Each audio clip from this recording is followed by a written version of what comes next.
After only picking once on Friday, the Seahawks had a busy final day of the 2024 NFL Draft, and they've emphasized toughness and physicality. I'll be diving into all 6 of the picks from today, as well as Christian Haynes joining the Seahawks in a jam-packed instant analysis bonus episode.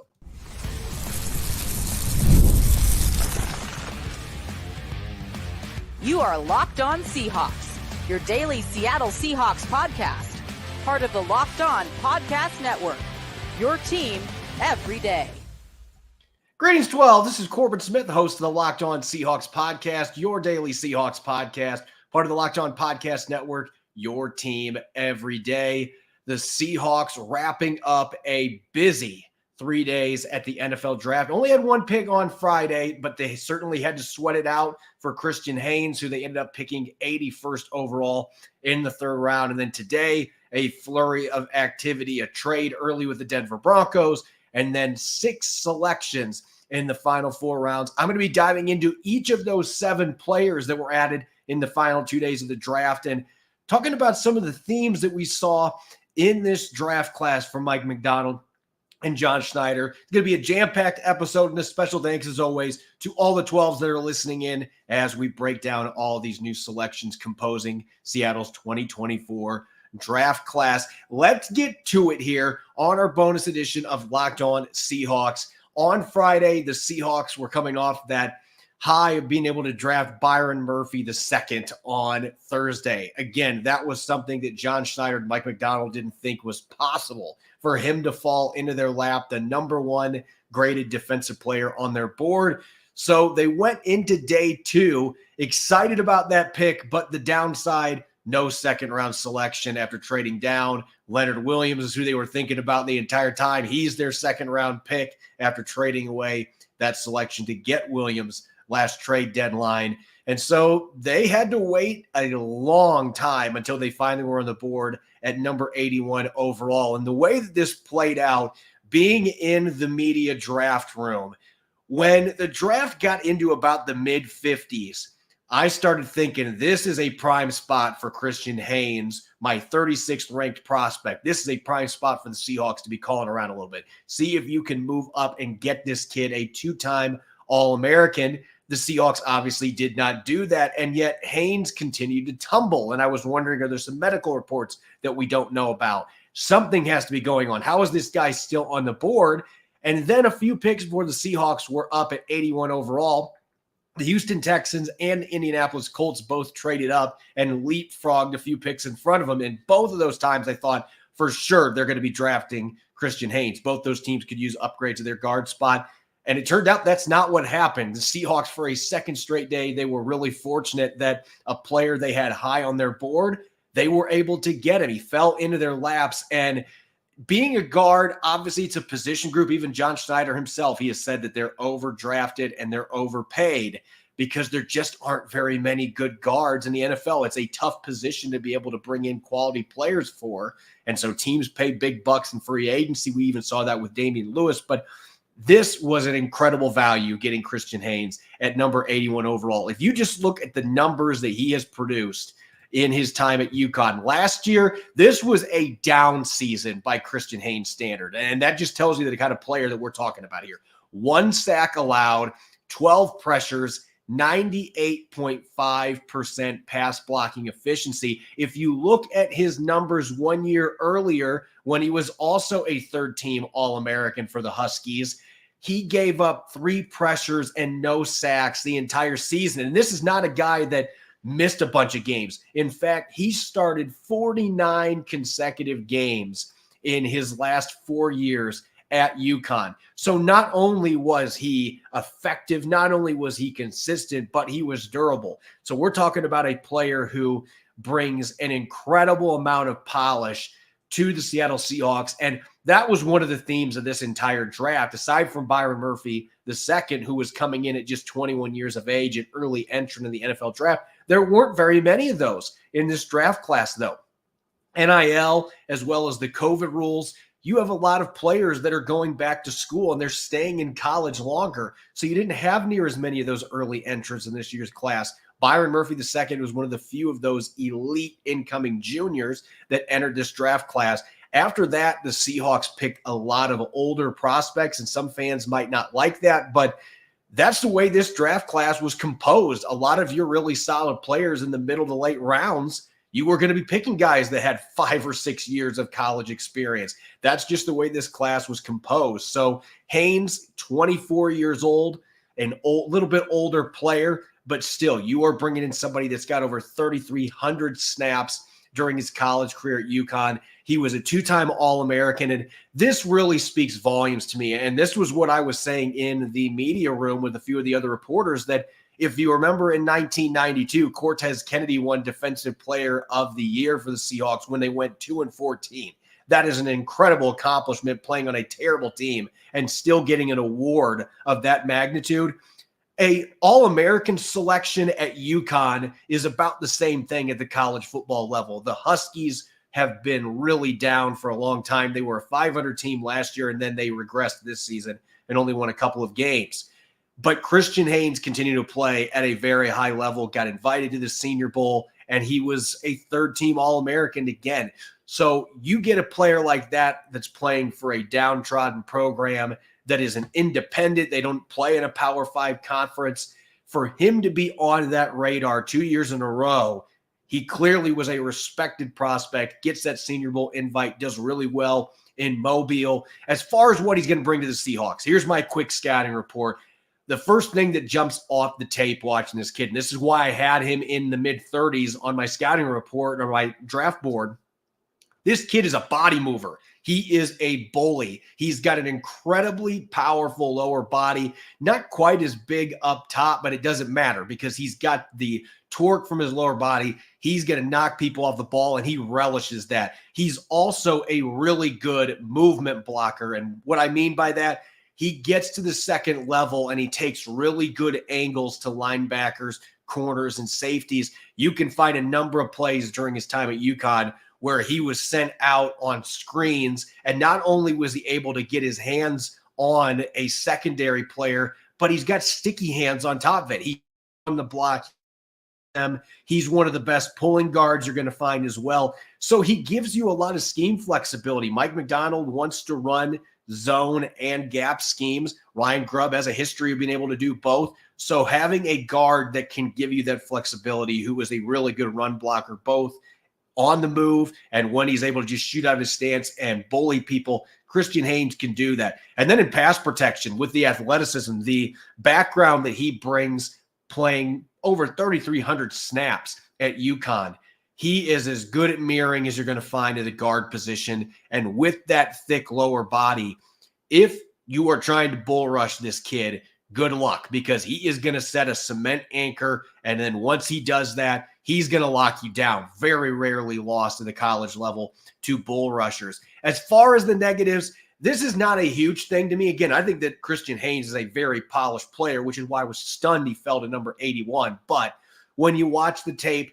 sometimes his hand placement can be inconsistent, especially in the run game. Pass protection, I don't notice it as much. He does a better job keeping his hands and his feet in sync and mirroring and being able to keep defenders at bay. In the run game, there are times his hands can get a little bit too outside. Not somebody that had a lot of holding penalties in college, but this is a player that maybe in the NFL could have more trouble with that if he's not able to rein that in. So the hand placement aspect, and that's big in the NFL. When you are dealing with NFL defensive tackles, you have to be able to not only have violent hands, but you've got to be able to put them in the right spot so that you can win at the point of attack. Because if you're not able to do that, you might have been able to get away with that at the college level. In the NFL, if you're not on point with that, you're going to have a really hard time blocking some of the elite defenders that are going to be in the NFC West. Even without Aaron Donald, there's some really good interior pass rushers in this division. So Christian Haynes is going to have to clean that up a little bit, but this is a guy that I believe is a plug-and-play starter, and being able to get him at number 81,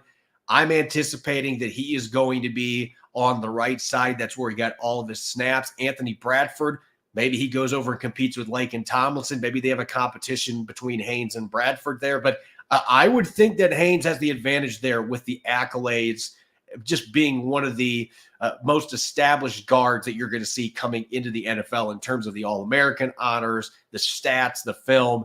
This kid is a very well-polished offensive lineman. And that's what Seahawks fans were hoping for. And it started a trend here. Not the first offensive lineman. We'll have a couple more that we'll be talking about later in the show. But first, we got to get to a few of those early day 3 selections, including a somewhat surprising pick in the 4th round at the linebacker spot. I'll be diving into both of Seattle's 4th rounders, as well as a 5th round pick they acquired from the Broncos, coming up next here on our bonus edition of Locked On Seahawks. This episode's brought your way by FanDuel. It's playoff time in the NBA and NHL. Baseball's in full swing, and FanDuel is your place to bet on every game. Right now, new customers get $150 in bonus bets guaranteed. That's $150, win or lose. You can bet on everything from a Connor McDavid slap shot to a home run by Kyle Schwarber to a 3-point shot made by Nikola Jokic, all on an app that is safe, secure, and easy to use. What are you waiting for? Visit FanDuel.com/lockedon and make your first bet an automatic win. FanDuel, America's #1 sportsbook. You're listening to a bonus Saturday night edition of Locked On Seahawks. This is your host, Corbin Smith. A special thanks to all the 12s out there. Thank you for listening in, whether you are nearby listening in Renton or if you are across the country and you are listening from Southern Florida in the land of Tyrese Knight. We appreciate each and every one of you making Locked On Seahawks your first listen 5 days a week. Speaking of Tyrese Knight, this is a player we have talked about a lot on the Locked On Seahawks podcast. He had a top 30 visit with the Seahawks earlier in the pre-draft process. They met with him at the Senior Bowl. He was a last-second addition to the Senior Bowl roster, and what a blessing that was for this kid to give him another way to showcase his talents. But 140 tackles last year for the UTEP Miners. This guy is a tackling machine, but I had an early 6th round grade on this player in this linebacker class that wasn't great to begin with. I looked at him as kind of a raw talent for being an older player that had JUCO experience and then was at UTEP the last 4 years.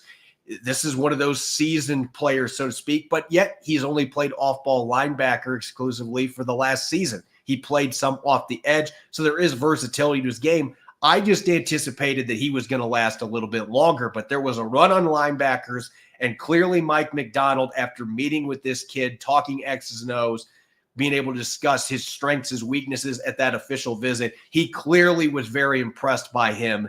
And so now Tyrese Knight, he's going to be joining Jerome Baker and Tyrell Dodson in that linebacker core with an opportunity to compete at the will spot right off the bat. That's where Mike McDonald expects him to begin. He thinks he could play the Mike position as well. But you just look at the numbers last year. As I mentioned, 140 tackles, 84 of those were solo stops. So this kid knows how to get to the ball carrier. He has a nose for sniffing out run plays. 15.5 tackles for loss and 4.5 sacks. I mean, that is as complete of a stat line for a linebacker as you are going to find in college football. And there are a lot of splashy plays when you watch this kid on tape, and there has to be with all those tackles for loss. He is a very aggressive downhill player, sometimes to his detriment, but he is going to take his shots, and more times than not, at least against Conference USA competition, when he took those shots, he was able to get in the backfield, was able to get ball carriers down, a pretty reliable tackler on top of it. And last year was one of the most productive blitzing linebackers in college football and was able to get 14 pressures on just 40 blitz attempts. And that goes back to the edge duties that he had earlier in his career. So he does have that positional flexibility from that standpoint. Mike McDonald expects that he can play the Mike and Will position. He had very sporadic tape, though. There were plenty of times where that aggressiveness got him out of his gaps, didn't necessarily show consistency, being able to stack blocks and shed them. That's something he's going to have to be able to prove he can do to play on Sundays in the NFL. But there's no question the playmaking ability, the blitzing, which Mike McDonald really prioritizes from his linebackers. We saw that in Baltimore with Roquan Smith and Patrick Queen. You better be able to blitz because he's going to be aggressive sending his linebackers. And this kid can absolutely do it at 233 pounds, plays bigger than that. He's a very disruptive player that's just lacking refinement at this point. And who better to get that refinement cleaned up and make this a more polished player than Mike Macdonald, who's considered one of the linebacker gurus in the NFL. The work that he did for a number of years as a linebacker coach for the Ravens and then as a defensive coordinator the last few years with the talent he's had there and being able to mold Patrick Queen into an all-pro talent. So he's going to get the opportunity now to mold this ball of clay that is Tyrese Knight. And I think he's got a chance to be a really good special teams player at minimum right off the bat with his speed and his aggressive nature, his tackling ability. He's got a chance to be a real impact guy on special teams. And who knows how quickly he is able to adapt to the NFL game and to what Mike Macdonald's teaching him. Well, maybe we'll see him get some snaps this year, but a little earlier than I expected. But this was a very top-heavy draft class. And once you got past those first 100 picks or so, you got to go up and get your guys at that point because there's a big drop-off. And clearly Tyrese Knight was one of Mike Macdonald's guys in this draft process. Only a few picks after 118 at 121, a pick that they acquired from the Broncos at the beginning of day 3. The Seahawks made another pick that I thought was earlier for this player than anticipated. But again, this was another situation. There was a run on tight ends, and I think that the Seahawks felt if they did not take A.J. Barner from Michigan at pick 121, he was not going to be there when they were back on the clock at 136. So Barner coming from Michigan, you've got that link with Mike Macdonald. They were not on this. They were not together in Michigan a few years ago. Barner was actually playing for a rival, the Indiana Hoosiers at that point, but still, you know that Macdonald's got pipelines to the Harbaughs from working under Jim Harbaugh. He loves this pro-style tight end that gets after it in the run game, plays with attitude. And oh, by the way, Jim Harbaugh's son is the special teams coach now for the Seahawks. And A.J. Barner played a lot of special teams for the Wolverines in their national championship season last year. This is not a guy that's going to light it up necessarily as a receiver, though I could see him being a better receiver in the NFL than he was at Michigan. They didn't throw the ball a lot anyway. He was a key component in the blocking game for that number one rushing attack that the Wolverines had. But this is a kid that has a little bit more athleticism, I think, than what the receiving numbers show. He's not going to be a main target by any means, but this is your replacement for Will Dissly, your long-term replacement. And there may be a little bit more athletic punch there than what you had with Will Dissly. He's going to have to get a little bit stronger to be able to maintain his blocking ability at the next level. But this is a player that I really like. I just thought it was a late day 3 selection. But again, there was a run on tight ends. And you got to a point where if you wanted to get this kid, you better draft him right now. So as far as value goes, that's the way the draft works. And this was a top-heavy draft. You go get the players that you want, and that's what they did with Tyrese Knight as well as A.J. Barner. And the first real surprise that came today on draft day as far as players that the Seahawks drafted, I thought that A.J. Barner and Tyrese Knight were very Seahawky players, at least fitting in with what Mike Macdonald wanted to do. So I was not surprised they drafted him. Where they drafted him at was the thing that was a little bit surprising to me. But this was the first pick that really caught me off guard, and that was Nehemiah Pritchett, the corner from Auburn, who I have studied extensively. This is a good football player. I just didn't think that the Seahawks were going to be prioritizing the cornerback spot. Maybe they would take one late on day 3, but as we'll talk about later in the show, that ended up being not the case at all. They didn't pick any safeties, but they drafted Nehemiah Pritchett, who has 4.36 speed. And when you get to mid-day 3, you're looking for traits. He's played a lot of games. This is a guy that didn't give up very many touchdowns at Auburn. Not going to get you a lot of turnovers. Only had 3 interceptions in his career there, but he did have a year where he produced double-digit pass breakups. So he does get his hands on the football. He plays physical press coverage. He will come up and smack you. There were some issues with finishing tackles, but it isn't a mindset issue. This is a player that brings it. He brings his hard hat. He wants to tackle. He's a willing run defender, just has to clean up the tackling technique a little bit. Certainly a guy that I would expect is more of a developmental prospect at this point, but it's worth remembering. Devin Witherspoon and Reek Woolen are the only corners. If Kobe Bryant's going to be playing safety, which it's starting to look to me like that might be the only chance he has to stick on this roster at this point.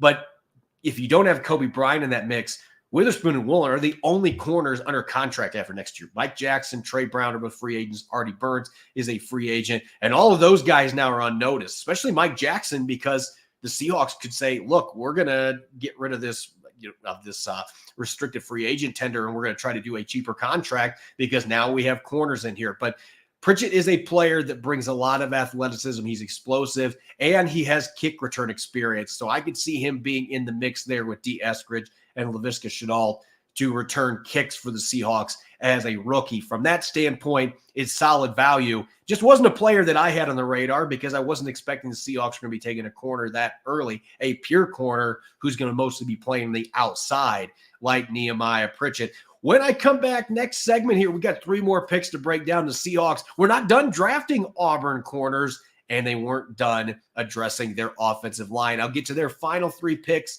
coming up next here on our bonus edition of Locked On Seahawks. This episode is brought your way by our friends at Monopoly Go. I've got a competitive side. We all do. My competitive side is a big fan of Monopoly Go. I'm sure you've heard of it. It's been downloaded over 150 million times, and it's a great twist on Monopoly where you play on not one but hundreds of Monopoly boards in crazy locations. My favorite, I love to play on the moon. Building up amazing cities can also bring you big money. But the best part is messing with my friends. I could charge them rent on iconic properties just like on your classic Monopoly boards, but I can also rob their vaults for riches for myself, and the leaderboards show me who the biggest Monopoly tycoon is. So get in the game right now and join your friends. Download Monopoly Go now for free on the App Store and on Google Play. You're listening to a bonus edition of Locked On Seahawks. This is your host, Corbin Smith. A special thanks to all the 12s out there. I know this is a live episode that's a bit late, especially for those of you that are not on Pacific time, but it was the final day of the draft, and it was a whirlwind with the Seahawks making 6 picks. So that's why we're having to do this later show here. 3 more picks to break down. The Seahawks went into this draft without a 5th rounder. Trading down with the Denver Broncos, they were able to get that 136th selection, the first pick of the 5th round. That's where they drafted Nehemiah Pritchett. And another pick that they got in that deal, they flipped their 235th pick in the 7th round and were able to get the 7th pick in the 6th round. So that left the Seahawks with 3 6th-round selections here to cap off the draft. And there were a lot of surprises in this cluster of players, including one who, this is the first time I think I've ever said this, Rob Rang did not know who this prospect was. So I'm really excited to dive into that. The first 6th rounder that the Seahawks had, pick number 179, they had just drafted Nehemiah Pritchett in the beginning of the 5th round, and they decided, you know what?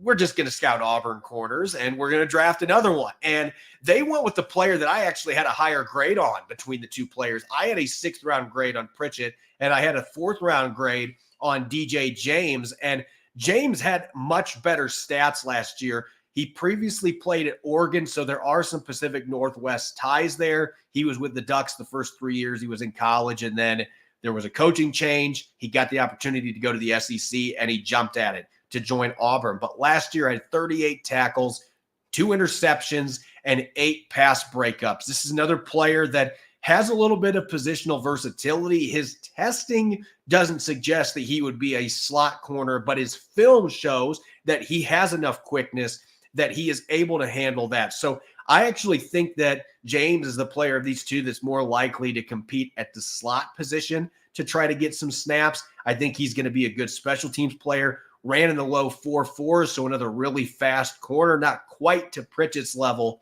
of speed, but he's a little bit thicker corner, and he plays really physical press coverage, which the Seahawks may still want to deploy with Mike McDonald as the coach. Clearly, they emphasize that with picking both of these players who have some flaws in their game, but they have some upside, and they're going to be developing them. So I actually think that James has a chance to be the player of these 2.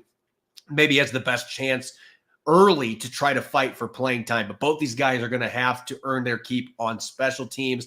This is a guy that will come up and tackle. He's a little bit more reliable in his tackle rate than what Pritchett is, but certainly both these guys have the mindset that Mike Macdonald's looking for, and they've played a lot of football. There was a 4-year starter to Pritchett, and then James, he's been a 3-year starter at Oregon and Auburn. So again, sticking with that theme, experienced players that still have some room to develop, and they don't have to play right away because the Seahawks have a lot of depth at that cornerback spot. Not long after 179, the Seahawks went back to the offensive line, and there were a few guards that fell into the middle of day 3. Christian Mahogany was another one that I was watching closely that I thought was going to go on day 2. And he was still available when the Seahawks were on the board at 179 and 192. But they went a different direction with a Pac-12 offensive lineman. And I'm sure I'll butcher his name because I've been struggling with it all day. But Satoa Lumea from Utah, 0 sacks allowed last year as a right tackle for the Utes. He did give up 29 pressures. This is not a player that necessarily was the most efficient pass protector at the tackle position. He was much better earlier in his career at Utah when he was playing right guard. And that is where I expect that he is going to be competing. And I know the Seahawks already picked Christian Haynes, but maybe Lumea is going to be playing the left guard position. He's had enough versatility to play right tackle and right guard. Maybe they give him a chance to develop with Laken Tomlinson in front of him. But this is just going to shore up the competition, and that's going to make everybody better in that interior offensive line. They actually listed him as a tackle when the pick was made, but this is a player that has a little bit shorter arms for his size, under 33-inch arms. And I think even though he's athletic enough to play tackle, I'm not sure that it's necessarily going to be the right fit with his arm length and above average athleticism to be on an island playing the tackle position. And with him being a nasty run blocker, this is one of those Utah offensive linemen coming to the league. You know, the Utes love to run the ball. This is one of those guys that was the imposer up front. He set the tone. And so I think Lumea, he has a chance to be a guy that could be a really good 6th round value. I had a 4th round slot for him going into this draft because of his run blocking ability. The fact that I think he's going to be better in pass protection, sliding back inside. But everybody was wanting the Seahawks to get more depth and more talent in the interior. I think they did that. When you get Christian Haynes at pick 81, an incredible value, and Lumea here, a 4th rounder in my mind, getting him in the 6th.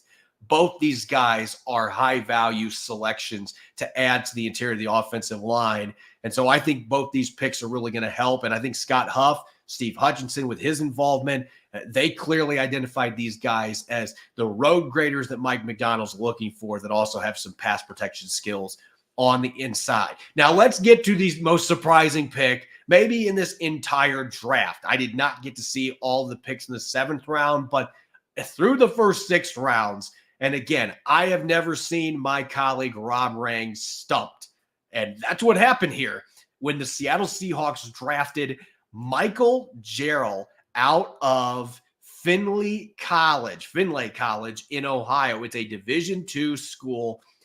The name sounded familiar, but I will admit to those of you that are listening, I don't watch Division II tape. I don't have time to do that. This is not a guy that was on my radar, but the name sounded familiar. And then I did some more research and realized that I coached against this kid. He was in Pike High School in Northern Indiana, and I was still coaching in Indianapolis. So we actually played against his JV team when he was a sophomore. And at that time, he was a tight end that maybe weighed 220 pounds.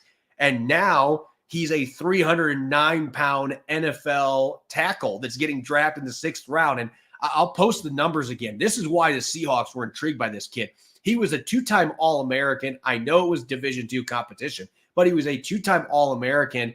He's bulked up. He was 245 pounds when he went to Findlay. He is now 309. Ran a 4.96 40-yard dash at that size with 27 bench press reps and a 32-inch vertical jump. John Schneider, after the draft, called him a monster. And I think when you look at the athletic traits there, these are the players you take at the end of the draft. You look for those traits that jump out. Hey, I can maybe develop this player. And even though he's an older kid, he's 24, he's going to be 25 during the season. He had 6 years at Findlay. This is still a guy that the growth he's had going from being a high school tight end to turning into an NFL prospect. And he had a great pro day, as those workout numbers show, at Ohio State's pro day. From the people I talked to after this selection was made today, they said you would have, if you didn't know, you would have thought he was an Ohio State prospect with the way that he was moving and the way that he worked out. And he also played in the Hula Bowl, one of the all-star showcases in the pre-draft process. So this was not a Division II player that was off the radar. Even the draft experts weren't necessarily looking at him, but he had that Hula Bowl invitation, participated. He was at Ohio State's pro day. He's a very athletic tackle prospect at 309 pounds, and a really fun developmental piece that you can bring in and just see, can we put all the pieces together? But I think there's more polish here than you would expect from a Division II player. And we've seen some lower level offensive linemen come into the league and be able to carve out a roster spot. This is a competitive group at tackle. They added George Fant. You got Stone Forsythe coming back.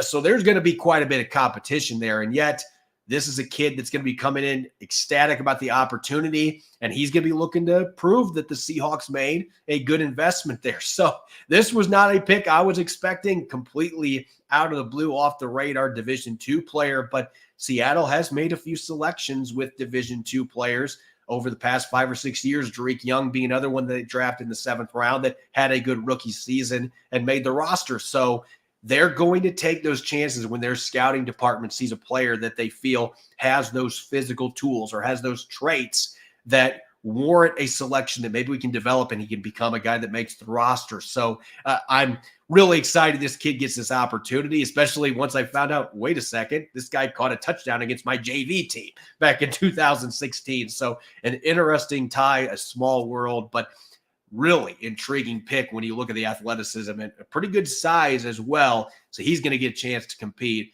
at the tackle position. As always, you can follow me on X and Threads at Corbin Smith NFL. Make sure to subscribe to Locked On Seahawks on YouTube and wherever you get your podcast so you don't miss a single episode. When we come back on Monday, we are moving away from Mock Draft Monday, but there's going to be tons to talk about. We're going to continue to dive into Seattle's new 8-player draft class. And then Rob Rang and I are going to take our first look at some of the reported undrafted free agent signings for the Seahawks as well. Enjoy the rest of your weekend. Thanks for listening in.